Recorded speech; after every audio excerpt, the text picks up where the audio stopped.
White Rock Mountain in the Ozark National Forest north of Mulberry is one of those places that people keep coming back to year after year after year. And taking a look out there, you can see why, especially when nature displays its full array of color up here. And it's where we'll begin this week's show.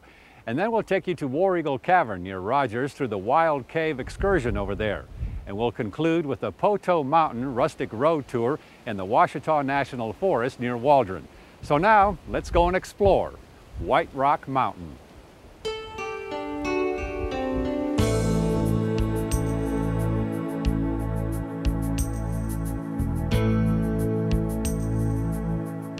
White Rock is a special interest area for its geologic and scenic characters. The bluffs all around the rim here are just beautiful, spectacular. Of course, the scenic quality is just, it speaks for itself. You can see for miles and miles, and it's a gorgeous landscape. Yes, a gorgeous landscape to say the least. Takes a bit of a drive though, maneuvering a few Forest Service dirt roads after you leave Highway 215 near Shores Lake, but it's well worth it when you do reach the mountaintop.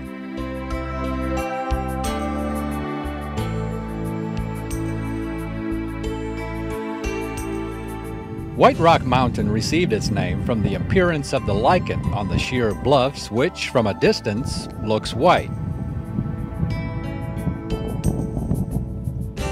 At 2,260 feet, White Rock is the third tallest mountain in Arkansas, and up here, as with Mount Magazine, it does have its own climate.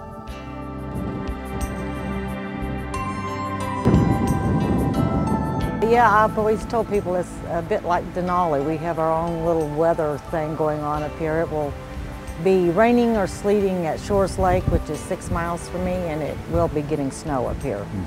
About 2 or 3 times during the winter, as a matter of fact. As far as seasons go, fall has always been the most popular season for White Rock because of the foliage and the scenic view. Spring has become a very, very popular time. March, April, and May have become real popular all of a sudden. People are staying closer to home. I'm sure with the economy being as it is, they're staying close to home and they can come here and it's an affordable place to come and enjoy and bring the family.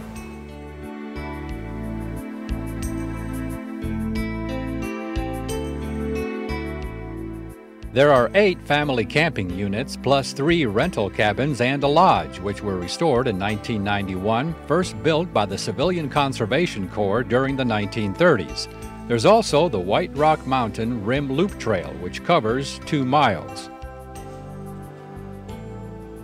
And it's not child-friendly, I would say, because it is really on the rim of the mountain, but it does have beautiful views.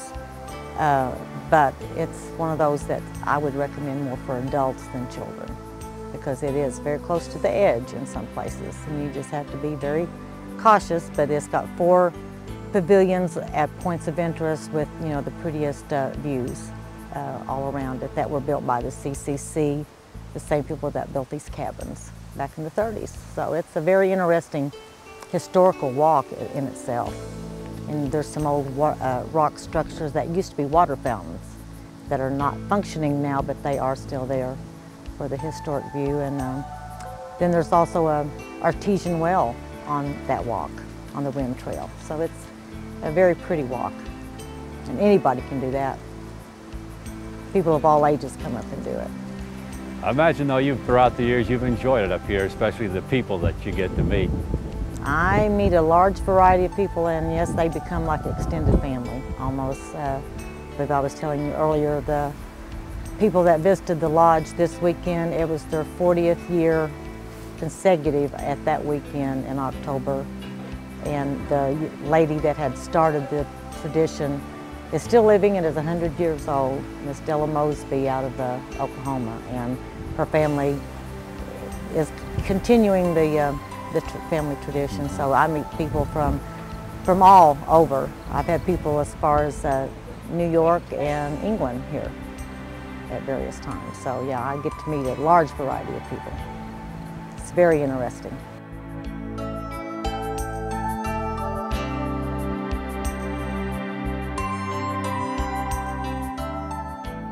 So discover and explore White Rock Mountain for yourself in the Ozark National Forest and make it your own annual family tradition of coming up to the mountaintop.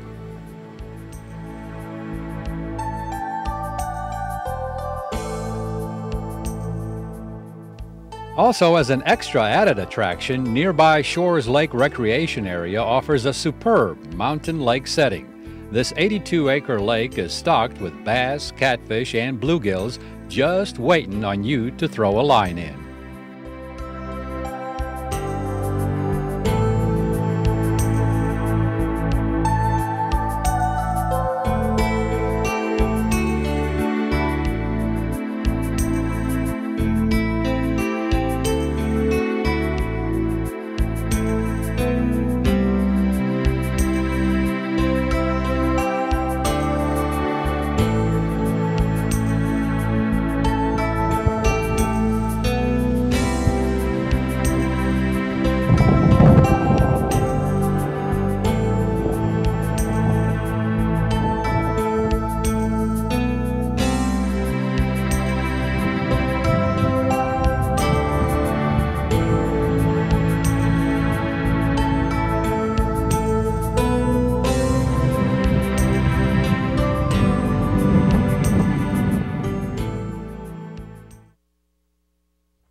With a spectacular natural entrance, War Eagle Cavern, east of Rogers, has been the amazement and wonder of people throughout the ages, from Native Americans on.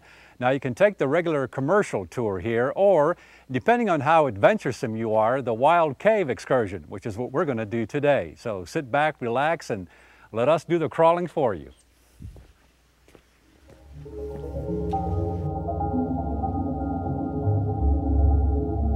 War Eagle Cavern is located on the shores of Beaver Lake off Highway 12 east of Rogers. Teaming up with Dennis Boyd and Jim Madison of War Eagle Cavern, we began our Wild Cave trek where the public tour leaves off, crawling through a 3-foot-high, 85-foot-long tunnel. But the fun was just starting. We having fun yet, Michelle? Used by Native Americans hundreds of years before the first settlers came to this area, War Eagle Cavern was once known as Bat Cave. It is still home to one of North America's largest colonies of pipistrelle and gray bats. In fact, at any given time, there may be as many as 75,000 bats in the cave, and your chances of coming up upon huge colonies of bats like we did are quite good.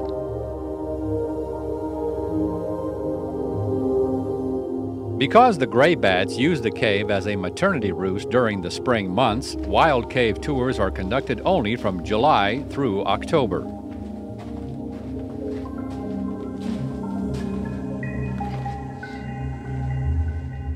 As far as caves go, War Eagle Cavern isn't as old as most caves, only about 250 million years.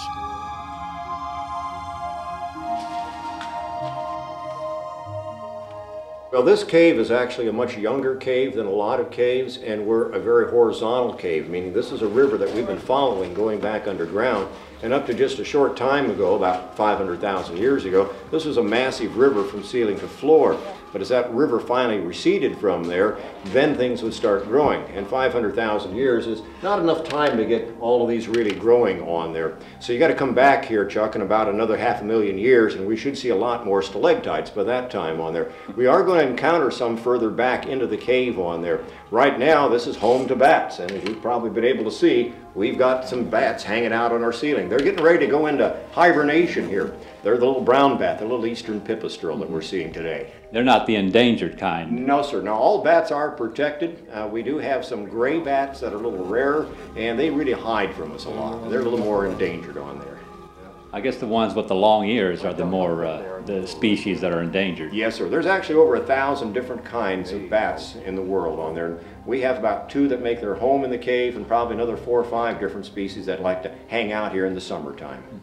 And you mentioned to us before the reason why they hang upside down. Well, the reason a bat hangs upside down, I don't know if we can spot any here, the little distance away on there, but you always see a bat hanging upside down for one very important reason. It's the only way he can fly. He's got very short little legs, big long wings, very disproportionate to his body. So to fly, he actually will let go, flip over, glide, and then fly. And when he lands, he's got to flip back upside down, grab a hold of a ceiling. If a bat's down on the ground, he's in real trouble down there.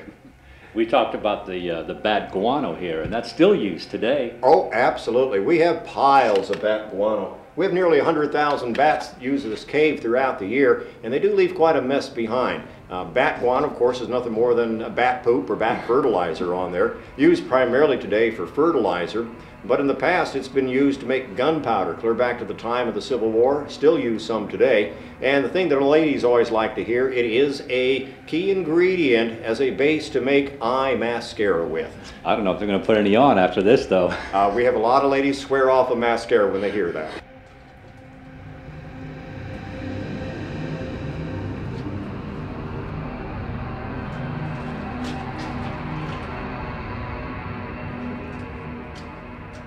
Along this wild cave route, you'll come upon a 30-foot tall narrow room where water droplets eventually make their way down to the cave floor. Watching them as they free fall is in itself quite fascinating.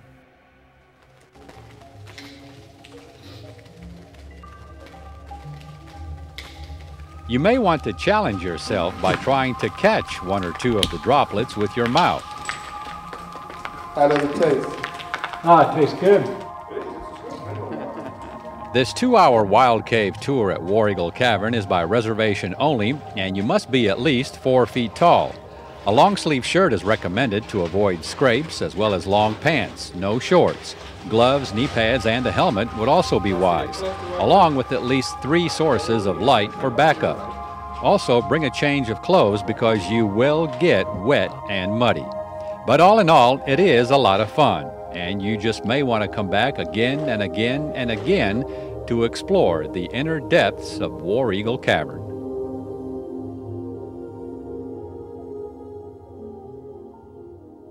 Every time you're in the cave, it is different. People think they won't change, but they really do. Today, the cave is reasonably dry. We've not had as much rain lately, but this spring, there's been times water has roared through here. We can have times that fog can roll into the cave. So even though our temperature stays approximately 58 degrees year-round, the humidity can change, and it really changes the look of the cave and the way we encounter bats and different creatures in here. It always changes. So every tour you go in is somewhat of a mystery, and we still have not found all this cave. We've explored nearly 4 miles, and about every trip in we find a new little side passageway going somewhere.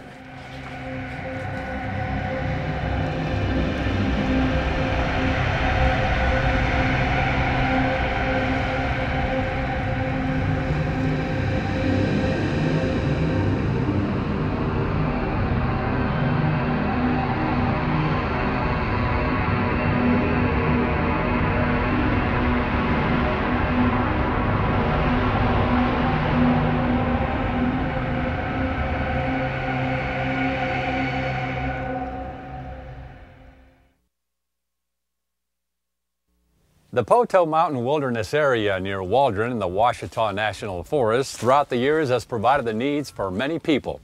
First, of course, the Native Americans, the Osage tribe. And then during the 1600s, French trappers and explorers came through this area. And now you can take this 22-mile rustic road trip throughout the National Forest and relive some of those years and times with the early settlers.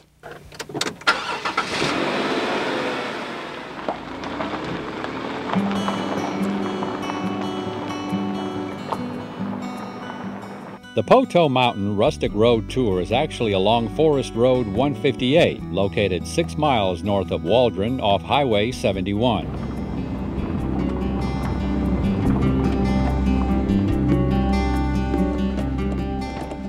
Our first stop along this route overlooks the Poteau River Valley, which has a long history of providing for the needs of people. As early as the 14th and 15th century, we had native tribes coming through here. There was an adequate water supply with the springs. There was food for them with the berries and the bountiful acorns and walnuts and hickories. The Osage Indians in particular were able to use this area for subsistence and great hunting up here. There's been bear and deer and wild turkey all through this area for centuries. And then the French explorers came through and they explored the valleys both to the north and to the south in the 1600s. And as time moved on, as we'll go down the road and see, there's areas where there were old wagon trails that crossed over this mountain, mainly going from Texarkana to Fort Smith in as late as the 1880s and 1890s. This mountain at its highest point is about almost the highest point in the state. It's just short of 2,700 feet. But the early pioneers settled this mountain. As we said, there's springs up here that have been developed in the early 1900s for water. There are evidence of old home places, dug wells, orchards, and it was quite quite a thriving little place up here on top of this mountain.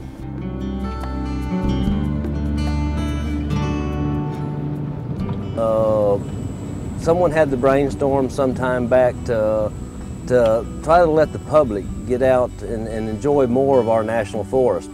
And the concept came about to have some auto tours. So this one was developed probably about 10 years ago. We have about 6 designated stops that we'll see some of them today. This one that we're on now includes the vista to the south.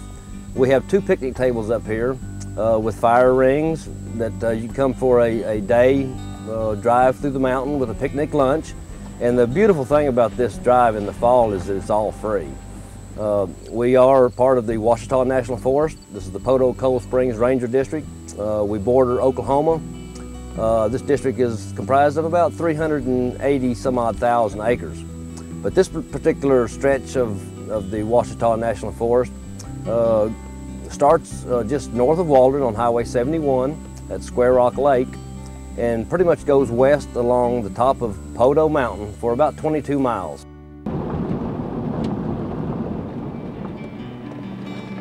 Our second stop is Lookout Gap. Of particular interest here is an old roadbed that crosses Forest Road 158. This trail we're on right now is, with all historical accounts, is the old footpath from the Native Americans. The Quapaw and the Choctaw probably used it some. The Osage were in this area. They used it. It was the best route. It was in a little bit of a gap coming over the mountain, so it wasn't quite so steep. They were able to protect themselves against ambush from the early settlers just by the vegetation and the terrain. And then as time progressed, after some of the trading and some of the early settlers came into this area, it was used, improved to a wagon road. So can you imagine coming over here when you're all hot and tired and a squeaky wagon rough coming up and down the side of this mountain?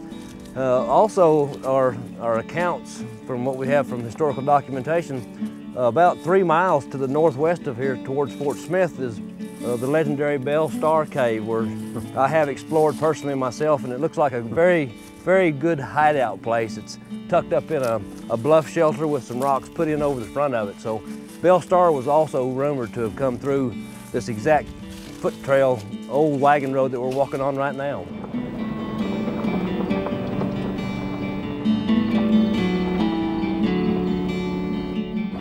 Our next stop is the remnants of Dobbs Spring. There's no telling how many hundreds of years this has been here. The Native Americans could have developed this spring at one time for a water source up high on the mountain as we are. The early settlers that came through in the 1800s, I'm sure, found these springs up high and developed them. And I suspect, Chuck, that this was probably a pretty good pool of water at one time, but a lot of these little ecosystems have their and with the decomposition, the falling litter and leaf material always coming in here and decomposing, and has actually probably filled this in a substantial amount. They could have stored some of their milk products and some of their other used this as a means to, like we would use a refrigerator today to keep things cool. But you can see from the rock wall, and actually there's an old piece of barbed wire that's very old that they probably fenced this to keep some of their grazed cattle out of here. And it's possible they could have irrigated some out of this, because this area had orchards on it and was homesteaded and had quite a bit of probably domesticated animals on it. Yeah, those orchards, I guess, just up the hill here. From what I understand, this part of the country did have a lot of homesteads and a lot of orchards. The federal government, back at the turn of the century, ended up buying a lot of this mountaintop land because people couldn't pay taxes on it. But some of the people were able to be successful enough to pay taxes. And there's actually a piece of private just behind us that's landlocked virtually around, with national forest all the way around it. But today, this spring probably looks a lot different than what it did a couple hundred years ago. It still has a fair supply of water in it. And a minute ago, there's some good-sized deer tracks. So it's still being used today by something.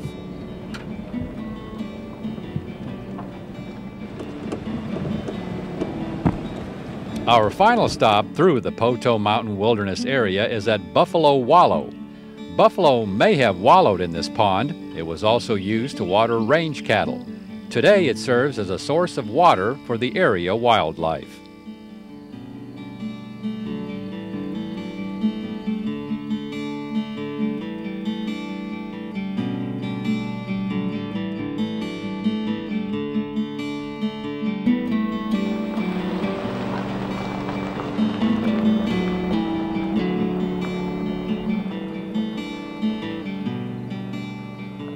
So take the Poteau Mountain Rustic road trip for yourself and discover the beauty in the back roads of the Ouachitas. Or if you're up to it, take that wild cave excursion through War Eagle Cavern near Rogers. And don't forget about going up to White Rock Mountain as well, north of Mulberry. And for more on these and many of our other destinations, and to view our maps or to order a copy of an episode, visit our website, aetn.org/exploringarkansas. And we'll see you again the next time for another exciting adventure on Exploring Arkansas.